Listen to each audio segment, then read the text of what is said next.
வர வர உன்னை கல்யாணம் பண்றதை நினைச்சா எனக்கு பயமா இருக்கு. இத பாருங்க, எதுக்கு எடுத்தாலும் அந்தந்த வார்த்தையை திருப்பி திருப்பி சொன்ன என்ன அர்த்தம்? வெட்டி ரோசம் மட்டும் வந்து என்ன பண்றது? தொடாதுக்கு முன்ன பேனு கத்துற.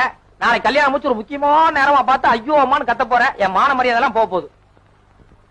என்ன கல்யாணம் முடிச்சதுக்கு அப்புறம் எப்படி என்னங்கிற விவரம் ஏதாவது தெரியுமா? இல்ல நான் சொன்ன மாதிரியே கத்துவியா? போங்க நீங்க, அந்த விவரம் எல்லாம் எனக்கு சிறுசுல இருந்து ரொம்ப நல்லா தெரியும். தெரியுமா? சொல்லு சொல்லு. என்ன? அது வந்து காலையில உங்களுக்கு காபி போட்டு கொடுக்கணும், அப்புறம் குளிக்க தண்ணி காய வச்சு கொடுக்கணும், அப்புறம் சாப்பிட புட்டு சுட்டு கொடுக்கணும், அப்புறம் மத்தியானத்துக்கு வந்து மறுபடியும் சோறாக்கி போடுவேன், சாயங்காலத்துக்கு டிஃபன் வச்சு கொடுப்பேன், ராத்திரிக்கே சோறாக்கி போடுவேன். அதுக்கப்புறம் என்ன பண்ணுவேன்னு சொல்லுமா?